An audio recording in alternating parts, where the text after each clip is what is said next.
Welcome to the Deep Dive, where we cut through the noise to bring you the core insights on fascinating topics. That's the plan. Today, we're going straight into the mechanics and application of what might seem simple real punching. Yeah, deceptively simple sometimes. Our guide for this deep dive is Geoff Thompson, a respected voice in martial arts and self-defense. His book, Real Punching, is our main source today. A very practical source. And our mission, well, it's to extract the most effective principles and techniques for self-defense, maybe even sport, but keep it practical, jargon-free. Absolutely. And Geoff Thompson's background, it really gives his work some weight. He's got numerous books, videos, known for a very direct, no-nonsense approach. Right, he was a bouncer for years, wasn't he? Saw a lot of real stuff. Exactly. Countless real-world pressure situations. Plus, he's trained police, military, bodyguards, you name it. So he's got the practical and the formal training. Oh, yeah. Expertise across wrestling, jiu-jitsu, multiple karate black belts, boxing coaching, Muay Thai,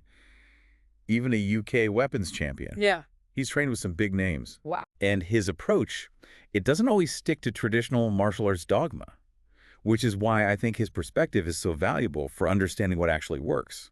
That real-world experience is definitely key, and it leads us to a fundamental question, really, for you listening. Most physical altercations, they start within arm's reach, right? Punching range. Pretty much always. So why is it that mastering this, primary skill of punching is sometimes overlooked or treated as secondary in some systems? It feels, well, a bit backwards. It did, doesn't it? And Thompson tackles this right away in Real Punching. He points out that very paradox. How so? Well, many martial arts might focus heavily on kicking or grappling, but most street fights, they start face-to-face, hands might be up, at punching distance. Your hands are right there. Exactly. They're your closest tools, the immediate weapons you've got. He sees punching as the foundation, the sort of opening attack. And other skills are secondary. More supplementary, yeah. Things like wrestling and kicking come after or alongside. This focus on what's immediate and practical, that's a constant theme in his work. Okay, let's unpack the foundation then. Body mechanics and stance. You said it's not just arm strength. Not at all. Thompson really stresses that the true power, it doesn't come just from your arm or shoulder. It's about efficiently transferring your entire body weight into the strike. Okay. He talks about the hara, which he describes as your body's center of gravity, down in your abdomen. By focusing your power from this central point, you can really engage your whole mass behind the punch. Think of it like swinging a hammer. The power is from your whole body, not just your wrist flicking it. Okay, so how does that translate into the actual movement? Using your hips, is that the idea? Precisely. Your hips are crucial. For, say, a right cross from an orthodox stance, the key is driving your right hip forward, along the same line your fist is traveling. And for a hook. A left hook, for instance, your left hip moves back slightly first, and then whips forward and around, in sync with the punch. Timing sounds critical. It's everything. Your hip movement has to be perfectly coordinated with the moment of impact. Too early, too late. You lose a ton of power. Right. Fully extending the hip helps generate power, but yeah, you don't want to overdo it and end up off balance. And Thompson uses this term, kime. What's that about? Kime. It's essentially the focused tension of your entire body at the exact moment your punch lands. Like a snap. Yeah, exactly like snapping a whip. That split second where all your muscles tighten, concentrating the force. And this tension, it needs to be perfectly synchronized with that hip thrust we talked about. If they're out of sync. The punch loses a lot of its pop, a lot of its impact. Got it. Now, he also mentions traveling. Taking a step with the punch, what's the advantage there? Traveling is definitely more advanced. It's where you add a step or maybe a shuffle in the same direction as your punch. Adding momentum. Exactly. You're combining the momentum of your moving body weight with the hip drive and that focused tension, the kime. Can you give an example? Sure. With a right cross, you might step forward with your lead left leg and then immediately follow with your right rear leg stepping through, all time to maximize power right at impact, like a running start for the punch. But tricky to get right. Oh, yeah. The timing and judging the distance become even more critical. Step too close, too far, or get the step out of sync with the punch, you'll actually lose power and probably your balance too. Okay, so that covers power generation. What about the stance itself? How you position your body? Orthodox versus southpaw. What are the basics? Right. Thompson focuses on two main stances. Orthodox, left leg forward, and southpaw, right leg forward. And it's usually based on handedness. Generally, yeah. If you're right-handed, orthodox usually feels more natural.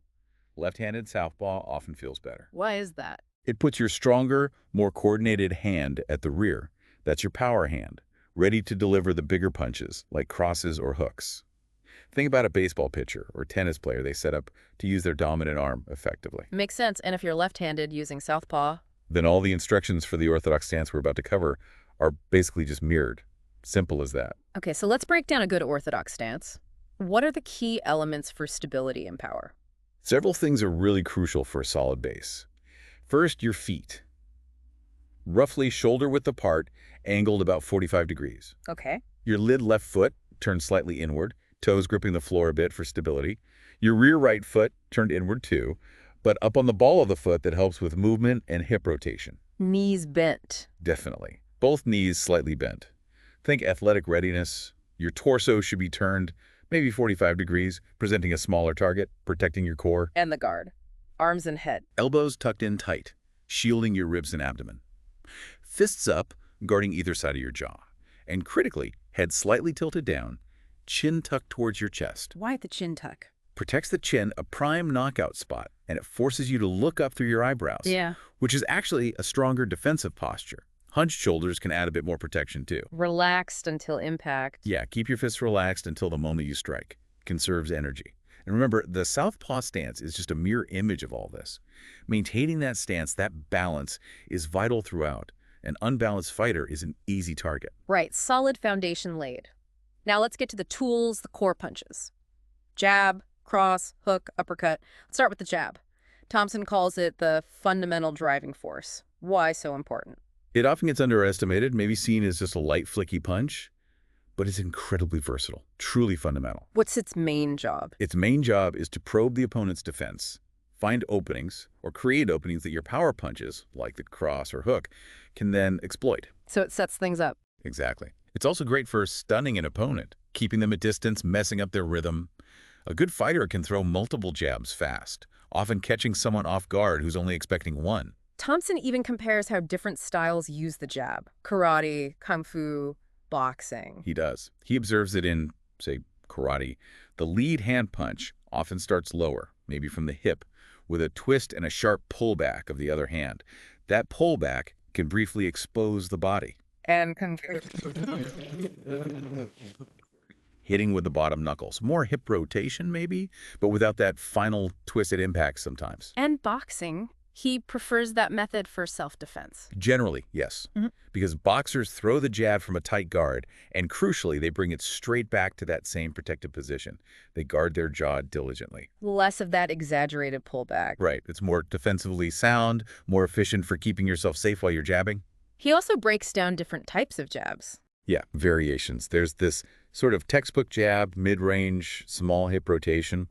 Then the long-range jab, where you really maximize that hip twist, push your stomach forward almost to get extra reach and power. And leaning jabs. Right. The right lean jab, you shift weight forward and slightly right as you throw it, lets you target the chin from a slightly upward, surprising angle. And the left lean. Similar, but leaning forward and left. Again, aiming for the chin requires straighten your back leg more. Because of the sharp angle on these leans, he suggests maybe not twisting the fist. He really rates the jab, sounds like. Oh, hugely. He even suggests practicing it way more than other punches, maybe 4 or 5 times as much. And using a lightweight and shadow boxing can help build that jab speed and endurance. All right, next up, the right cross. The fighting world's most favored punch, he calls it, often the knockout blow. Yeah, the big one for many people. But he also warns it's often overused and sometimes done incorrectly. What's key here? Well, for a right-hander, it's often the instinctive power punch, the one they go to under pressure.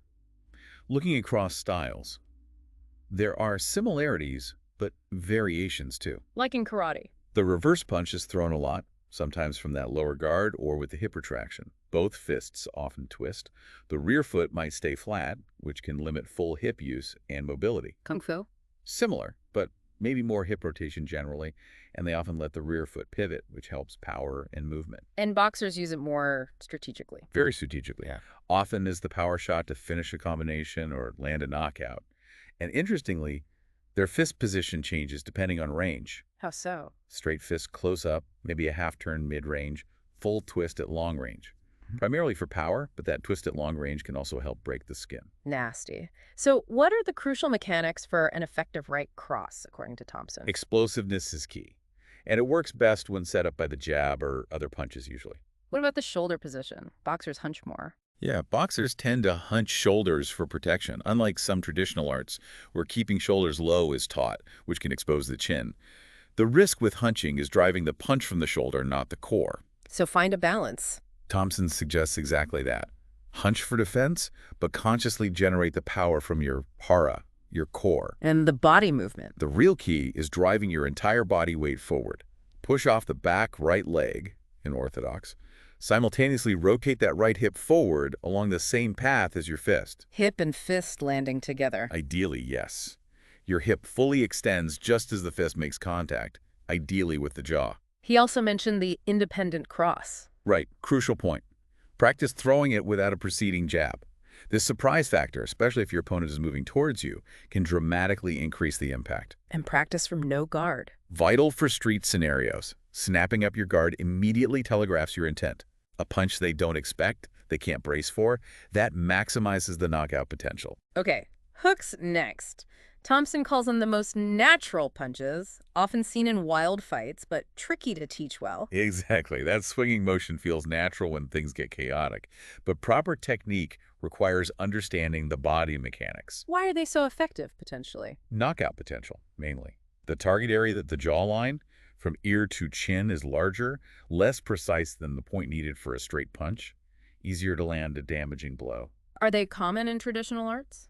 Not so much in basic karate curriculum, though they might appear later. Kung Fu uses them more, it seems. Boxers, though, they rely heavily on hooks, usually thrown from a high guard. Different techniques between amateur and pro boxers? Yeah, he notes that.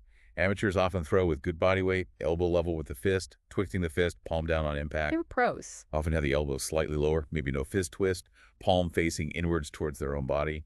Both ways can work, though. Okay, mechanics for a left hook and a right hook. Orthodox stance again. Right. The left hook, coming off your lead leg, can be very powerful. All hooks are thrown with a sort of slapping motion, hitting with the knuckles. So for the left hook?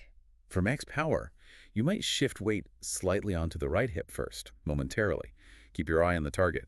As you throw the fist in that semicircle, you pull the right hip back, then sharply rotate the left hip across to the right, following through with the hip in line with the punch. And the right hook, rear leg. Same slapping knuckle strike. Semicircular arc, outside in. Simultaneously drive the right hip sharply forward along the path of the punch, following through with hip and fist at impact. Practice from guard and no guard again. Definitely. He stresses that. In a street fight, a surprise hook can be devastating. In controlled sparring, they often land better after straight punches, like the jab, open up the guard. Last of the core four, the uppercut. Thompson calls it a wonderful punch, but not for beginners. Yeah, great power, great accessibility if you're advanced. Why not for novices? Its power comes from that upward drive bending the knees, thrusting up with legs and hips. But it needs really good timing, body control, and frankly, courage. Why courage? Because you have to get in close to use it effectively. That puts you right in the danger zone for getting hit yourself. Are they common in traditional styles? Rarely in traditional karate. Oh. Kung Fu uses them more, but still not primary. Boxers, though, it's one of their fundamental four punches. What's its strength? Exploiting openings others miss. Close range, longer range, body, head. And crucially, they come upwards, often below the opponent's line of sight. Harder to see, harder to defend. Many knockouts come from uppercuts. Could be thrown straight up or as counters? Exactly. Straight up the middle, or slipping inside or underneath an opponent's attack arm. Very versatile. Mechanics for left and right uppercuts. Okay. Left uppercut, lead leg. Shift weight slightly right first, bending knees slightly, dipping just below the target jaw or solar plexus usually. Now drive up. Drive the left fist forward and upward. Short, powerful arc. Twist the fist inward towards your body on impact. Simultaneously pull the right hip back, push up with the legs, and thrust the left hip forward and upward following the punch. Follow through. And the right uppercut. Similar idea off the back leg. Bend knees slightly. Throw the right fist up, twisting inward on impact. Push up with legs, sharply thrust the right hip forward and upward along the same line. Follow through fully. Practice from no guard here, too. Yes, for street realism. Yeah. And he adds a little tip. Use your non-punching hand to maybe grab their clothing briefly, pull them down into the path of the rising uppercut. Ooh, nasty but effective. Okay, before we move on, breathing. He mentions it briefly. How important is it? Absolutely critical for all punching. You should exhale sharply nose or mouth as you throw each punch. Why? Helps regulate your breathing, obviously, gets oxygen to the muscles, and significantly enhances that focus tension kind we talked about earlier. It's like a coordinated release of energy. Okay, covered the power, stance, core punches, breathing. Now, adding finesse, footwork, and angular punches. Thompson's comparison of bad footwork to a clot in an artery that sticks with you. Like a powerful analogy, isn't it? And it really highlights how fundamental footwork is. It's not just about moving, it is the foundation. For power, balance. Everything. Generating power, maintaining balance, creating angles to attack, and getting out of the way of their shots. The basic steps seem simple, but coordinating them smoothly with your hands, that takes practice. Lots of it. What are the basics he emphasizes? Small steps. Small, controlled steps that complement your hand movements. Keep feet roughly shoulder-width apart at all times. Never let them touch. An unstable base kills power and makes you easy to knock over. Stay light on the feet. On the balls of your feet, yeah, for quick, agile movement. So basic patterns, orthodox stance again. Moving left. Left foot steps first, then the right foot closes the distance to regain the stance. Moving right. Right foot leads, left foot follows. Footwork. Left foot steps, right foot comes up. Right foot steps back first. Then the left foot retreats to maintain balance and stance width. The key is the leading foot moves first. Always. The foot in the direction you want to go moves first. Maintain that shoulder width stance, that 45-degree angle. Glide the feet, don't lift them high. He advises against punching while moving sideways. Generally, yes, for power punches like crosses and hooks. Except maybe a jab while moving left, which takes good coordination. So the mantra is, move, stop, then strike. Get your feet set for a solid base before throwing the big shots. Moving directly right while trying to punch is usually just asking for trouble. Use that movement mainly for evasion or getting a better angle. how to practice this. Slowly, deliberately. Around a bag or a partner. Clockwise, counterclockwise, forwards, backwards. Always check the correct foot leads. Once that's smooth, integrate single punches, then doubles, then combinations. Aim for seamless hand-foot coordination. Right. Now, angular punches. Sounds like getting creative beyond the basic lines. Exactly.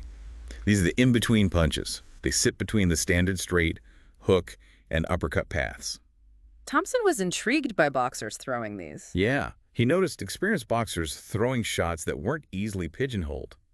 He realized they were using angles, tweaking punches slightly to slip through gaps a purely straight or fully curved punch would miss. More tools in the toolbox? Precisely. Learning angular punches massively expands your offensive options. Instead of just attacking straight, wide, or up, you can attack from almost infinite angles. Makes you way harder to predict and defend against. He uses a graph of angular punches to explain this, like a clock face. Kinda, yeah. A scale from 0 to 12. 0 on the graph is a straight punch, jab, cross, or a conventional uppercut, straight up at 12 o'clock. And a hook. A standard hook is a 10, coming in from the side, like 3 or 9 o'clock. 11 and 12 are overhand hooks coming down steeper. And the numbers in between? Those are the angled variations. Take a right cross, starting at 0 straight, add a slight hook element, it becomes angle 1. More hook, 2, 3, 4, these are hooked crosses. Getting more curved. Right. 5 is the transition point, more hook than straight. Then 6 through 9 are cross hooks, becoming a conventional hook at 10. Applies to uppercuts, too. Same idea. Straight is 0. Angles 1 to 4 are hooked uppercuts. 5 to 9 are uppercut hooks. Then 10 is a full hook. Overhands are 11 and 12.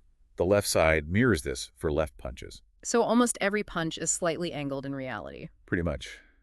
Thompson points out that every punch you throw will vary slightly, giving you limitless options if you understand the principle. And he combines this angle idea with distance. Short, mid, long range. Yeah, range is the other crucial layer. Short, mid, long. Mid-range is usually where you get the most power, enough space for body rotation, but close enough to land solid. How does range affect the punches? Long and short ranges need subtle adjustments. The distancing graph shows how straights, hooks, uppercuts change. A short-range cross. Shorter arm extension, maybe less hip rotation than a long-range cross where you'd extend fully, rotate more. Hooks and uppercuts, too. Short-range hooks rely more on body rotation, less arm swing. Longer hooks need more arm extension, maybe a different angle. Uppercuts might be more vertical close-up, slightly more angled further out. Practice is key again. Highly recommended. Practice angular punches around the clock on a bag, shadow boxing, varying the range constantly. Develop that adaptability. This is incredibly detailed. Okay, tactical layers now. Drawing techniques and feints. Thompson quotes, "Come into my parlor," about drawing. What's the strategy? Baiting the opponent. Essentially, yes.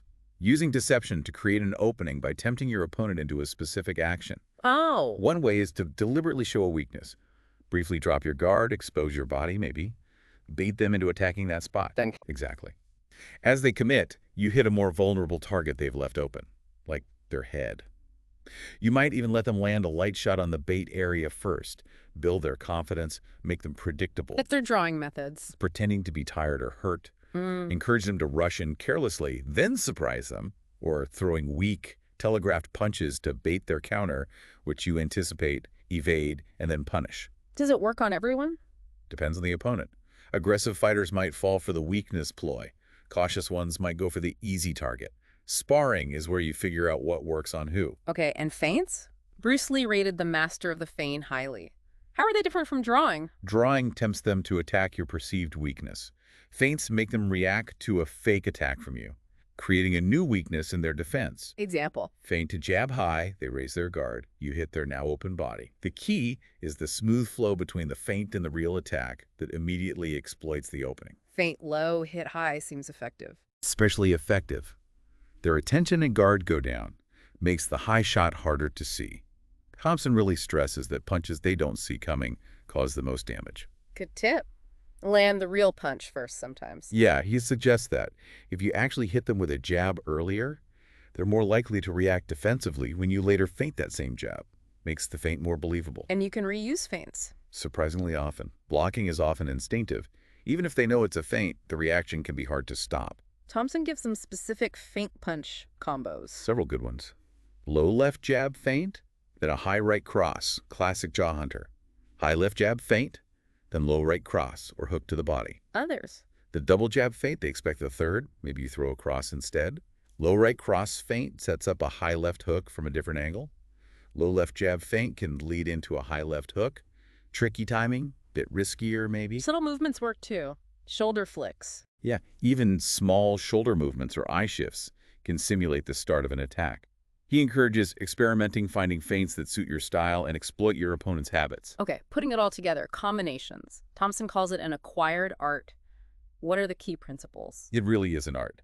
Needs smooth flow, punch to punch, maintaining balance throughout, proper body weight transfer for each shot, accurate timing and distance. And targeting. Each punch should ideally hit an opening, or at least set up the next punch to land clean. The sequence has to work with your body mechanics too. One punch naturally positions you for the next. Aim for automatic execution. That's the goal. Through practice, make them automatic, fluid, no conscious thought needed. Build a library of reliable sequences. Where to start learning combinations? Simple two-punch combos first. The classic jab cross is the obvious starting point. Then build up. 3, 4, even more punches. Practice lots of variations. Any examples he gives? Loads. From basic two-punchers up to complex 7-punch sequences. He shows how one punch flows into the next position. Like a left uppercut rotates the hip, naturally setting up a right cross. That cross then positions you for a left hook. Best way to practice? Bag work is ideal. Start slow, light, focus on smooth transitions, good technique, gradually increase complexity and speed. And definitely try ad-libbing on the bag, helps creativity and flow. We've hit offense hard. Let's flip to defense and counterattacks. Thompson says defense is just as crucial. Absolutely. Goal is, don't get hit, then hit back effectively. Though he does add, especially in self-defense, sometimes the best defense is a good, well-timed attack. Okay, defending the jab first, most common punch. Key techniques. Several options. Lead hand parry. Palm deflects the jab outside. Careful not to overreach. Counter with cross, hook, or counter jab. Reverse hand parry. Use your rear hand palm to push their jab aside. Opens up your own left jab, hook, or uppercut. Guard block. Just bring in both hands up, elbows tight, absorb the shot. Immediately counter with your own jab or cross. Shoulder block. Use your raised lead shoulder. Slight body roll inward. Deflects the jab. Evasive moves. The duck. Bend knees, slip under. Counter to the body jab, cross, hook, the slip. Small sideways head movement, left to right, just outside the jab's path. Creates angles for counters, jabs, crosses, hooks, uppercuts, head or body, often done simultaneously with the slip. Moving out of range? The layback. Shift weight back, Yeah. lean away. Counter as they retract or after you reset. Jab, hook, uppercut simultaneously, or cross hook after. Step back. Yeah. Small rear foot step back. Yeah. Similar counter options to the layback. Defenses against the right cross, similar to the jabs. Largely, yes, since it's also straight. But some specific counter ideas. After a lead hand parry, maybe throw your own cross over their arm, or under it, or a counter jab. Reverse hand parry against a cross? You need to move your head and shoulders right, too. Get further offline. Counter with left jab or a left hook uppercut to the body. Shoulder block counter? Left jab or hook over under their arm or a right uppercut to the body. Slipping the cross. Slip left needs to be a bit wider than for a jab. Opens up right cross or right hook counters, often to the body. He mentions the open hand thrust, too. Unique one, yeah. As they throw that cross, thrust your lead palm into the inside bend of their elbow. Disrupts the punch. Good counter from there is a right cross or hook. What about defending hooks and uppercuts? Hooks are best dealt with evasively, usually. Bob and weave. How does that work? Against a right hook, bob down, weave left underneath it, come up countering with left jab hook, head body. Against a left hook, bob down, weave right, counter with right cross, hook or uppercut. Come up under their arm if throwing the right uppercut to the head. Other hook defenses. Guard, block, duck, layback, step back. Even the open hand thrust can work sometimes. And uppercuts. Harder to defend. Fewer really effective defenses, he notes.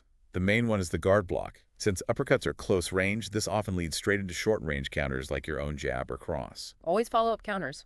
If the opening is there, yes.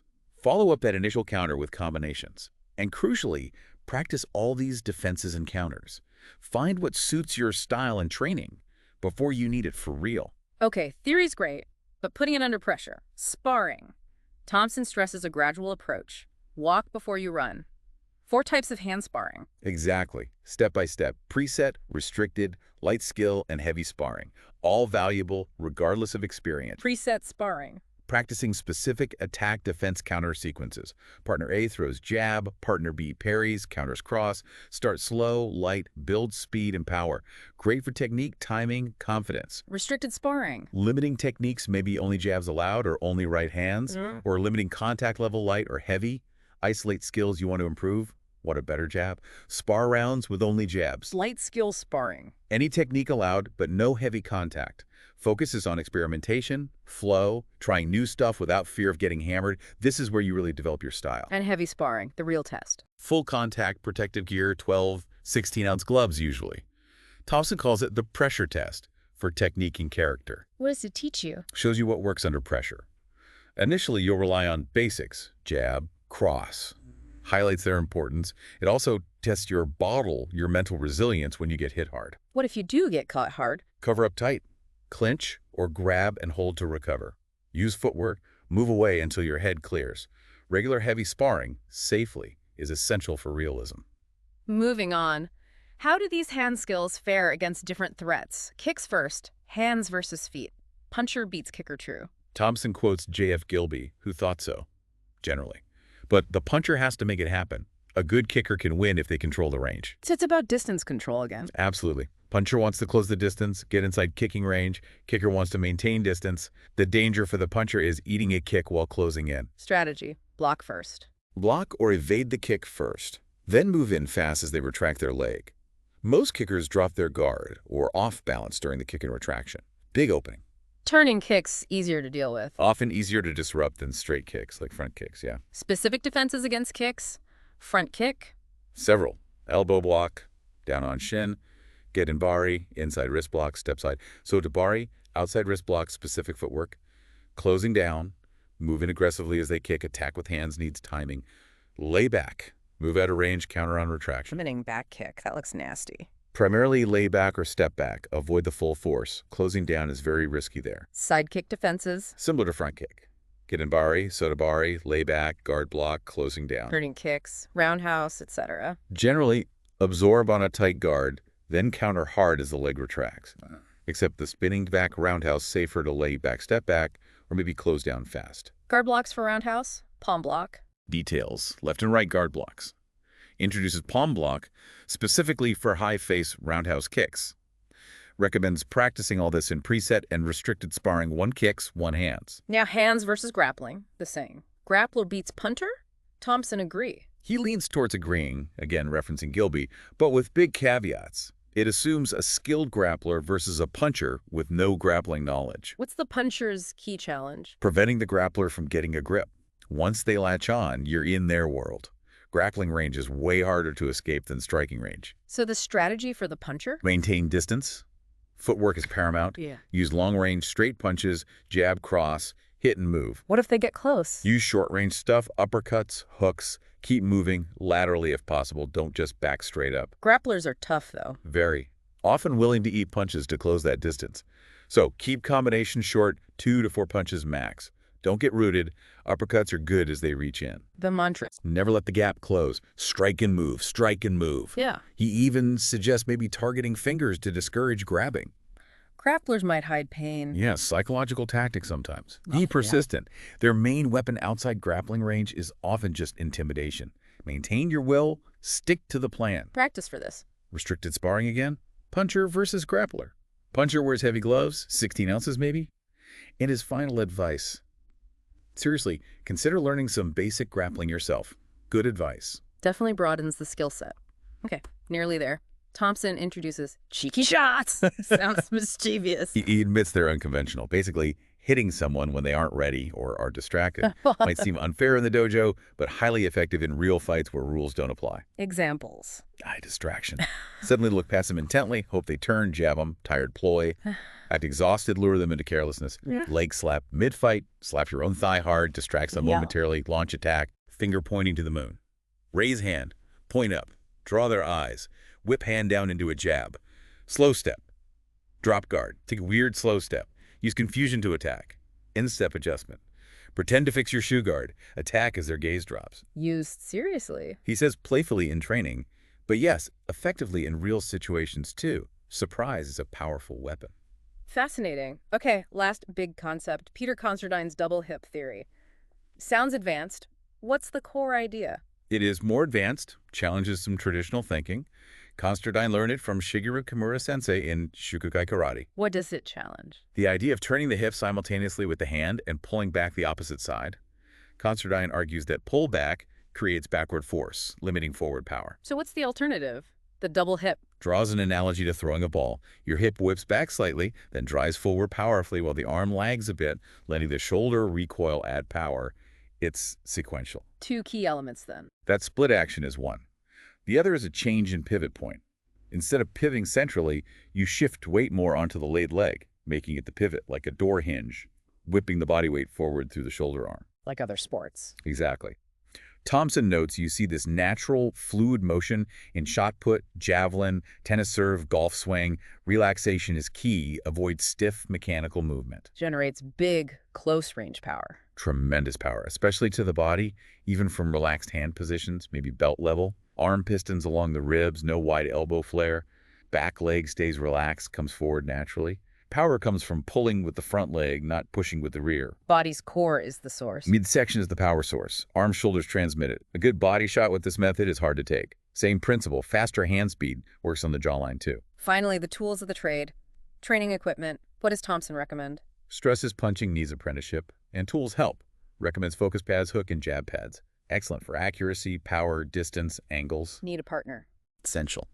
Partner holds pads, provides targets, moves around forcing footwork. Pad work gives great feedback on accuracy. Remember to exhale on impact. Other gear. Top and bottom ball, the floor to ceiling ball. Great for timing, coordination, tracking a moving target. Simulates a live opponent more. Versatile for all punches. And the classic punch bag. Still one of the best. Ah. Develops power, technique, stamina combinations. Less about pinpoint accuracy, more about output. The ultimate tool, though. The live training partner. Provides feedback, movement, challenge. Best way to learn and progress. Give and get feedback during partner work. Well, this has been an incredibly detailed look at real punching, thanks to Geoff Thompson's insights. Really drives home his point about how crucial hands often are. Absolutely. His real-world background makes it clear. Effective hand skills are a constant, legal, versatile form of protection. Builds confidence. So as we wrap up this deep dive, here's a thought. If a seemingly simple skill like punching has this much depth and potential for mastery, what other simple skills might hold similar complexities? Hmm. Yeah. What else offers surprising levels of mastery if we really dedicated ourselves to understanding them? Something to ponder. Just a thought to leave you with. Thanks for joining us on the deep dive.